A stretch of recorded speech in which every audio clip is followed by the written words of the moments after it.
What's up, guys? Time for my first look, first hands-on with Final Cut Pro 10. Been looking forward to this for a while. And the first thing you'll notice, wow, it launches pretty fast. So that's awesome, especially if you're used to the old Final Cut 7 and having to boot up. And the second thing you'll notice, looks a lot like iMovie. I think that's going to come as no surprise to anyone who's watched the announcement event and things like that. Which may come as a surprise to you is it's not only the overall looks, but a lot of the paradigms are really directly lifted from iMovie, especially when you're talking about media management and how it handles content organization and things like that. So let's go ahead and get into it, and I'll show you guys some of the basic things. We'll go ahead and import some footage. You'll see here, I just want to point out, it's already set up to like import your iMovie event library. So maybe if you've been using iMovie and you're making the upgrade, this is going to make it really easy for you. And what I'm going to take in here, I just have some H.264 footage that I took on my iPhone 4 yesterday with my camera gear, and thought this would be great to test on since it's H.264, and Final Cut has traditionally had problems with that. So we'll go ahead and create a new event and import it. And what you'll notice, this window looks a lot like iMovie does, with some extra options added onto it. And that's going to be a common theme as you start digging into Final Cut Pro 10. It's the paradigms of iMovie with some extra stuff added onto it, so it's it has some more advanced options, which I think is great because I think that's gonna actually improve my editing flow a lot. So we'll start the import here, and you'll notice it comes up, the clips come up right away, and you can start scrubbing through them. But you'll notice this little guy spinning down here, and what that means is some kind of background task going on.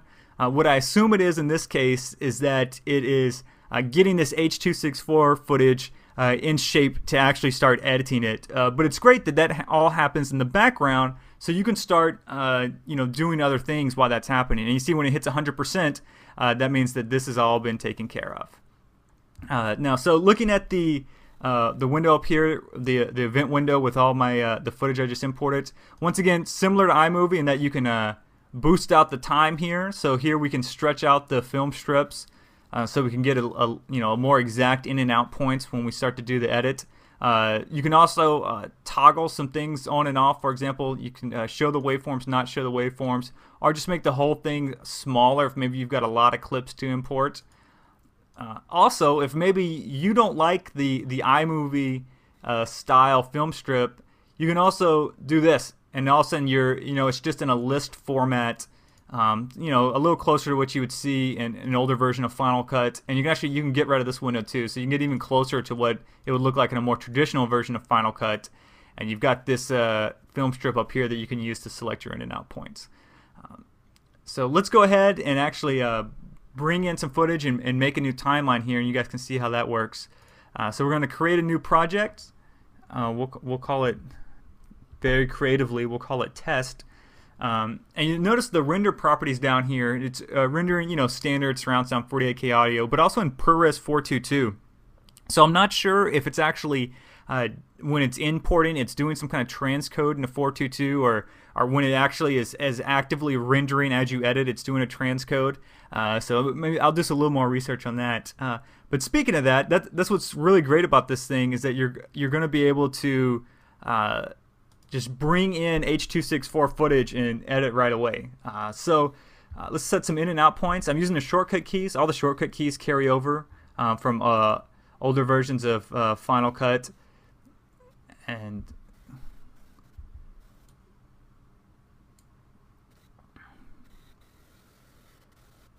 there we go. Got some footage in there, and here's what's great.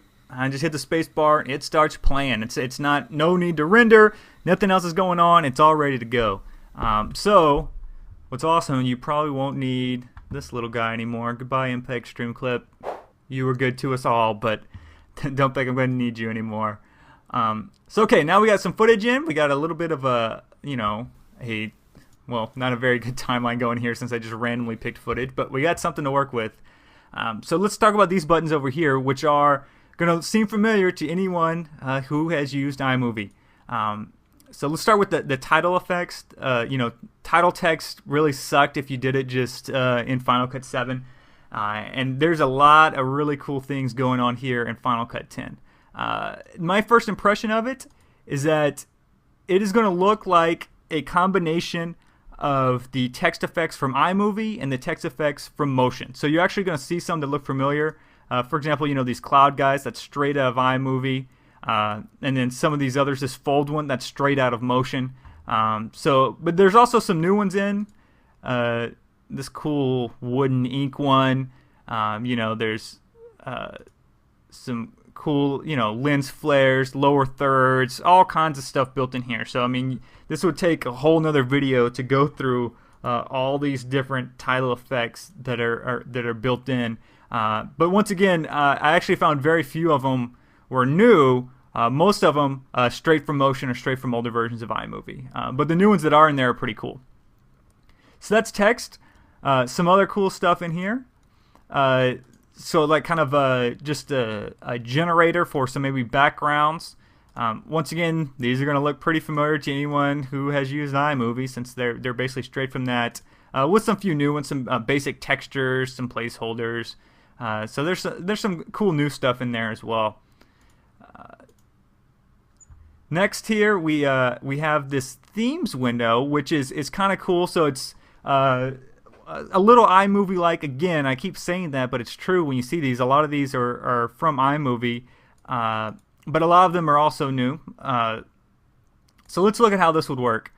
So you see this is, this little theme going right here, and I can just click, drag that into my project, and you'll see now when I go through, it does that little cool intro. And this is what's awesome. I just hit play. It does it in real time. I mean, I didn't have to do any kind of rendering or anything. It applies that effect in real time, which is just awesome. So let's see what else we got going here.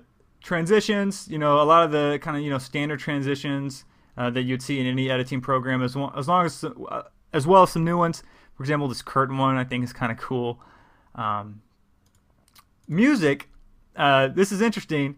You'll notice when it starts off, Final Cut Pro sound effects, and you got nothing, right? You can browse if maybe you have other stuff loaded. For example, I've got the old stuff from Soundtrack Pro and things like that. But if you want to get the new soundtrack or the new sound effects and music, this took me a second to figure out. If you go to download additional content, it's going to run software update, and then you're going to see the option to download additional sound files and effects. Alright, so software update did its thing, and now you can see supplemental content, about 600 megs of it you can download that's going to have all those sound effects and things like that, as well as evidently some new codecs that I probably need to download. So just be sure you run that software update so you can get that supplemental content for Final Cut 10 after you do the initial download. So let's keep going here. Let's look at the effects, and what this is, it's a lot of color grading stuff, as well as some actual kind of what I consider more special effects kind of things. So these are a lot of the ones you would see standard in a lot of the different color grading apps out there are now just natively built into Final Cut. So here's the old film look. Once again, all just ready to go, rendering in real time, so you don't have to wait on any kind of render queue to see what that effect would look like. And there's a ton of stuff in here, more than I could go over in this video. So this will be something that we we'll probably look at in a later video. Next thing I want to show you guys is the enhance. So if you actually want to do some manual color grading in there, you can go, show color board, and now we can just make changes, highlight, shadows, midtones, same thing you would find in a normal kind of color wheel setup, mess with the exposure, all kind of things like that you'd find in separate color grading programs, now all built into iMovie, which I think is pretty cool. Also, another cool thing is the color matching. So for example, so we gotta have a clip selected here, and then we go match color. So now it's gonna match what my current look is onto another clip. So let's see. This footage right here looks a little warm because that light's coming through. Our original footage looks a little cooler. Let's see what it does here. Bam. So that matched, you know, it warmed up the other footage there. So there you guys go. Those are the kind of my first impressions of it. I'm going to dive into it a little more. I'm actually going to edit a video with it today, you know, start to finish. So that'll hopefully give me a little more knowledge about it. Sorry for you guys who are used to my short and sweet videos. This one was a little rambling, but I recorded it all in real time and want to go through as much stuff as possible. So as always, thanks for watching, guys. I appreciate it. More Final Cut Pro 10 videos coming soon, and I'll see you guys next time.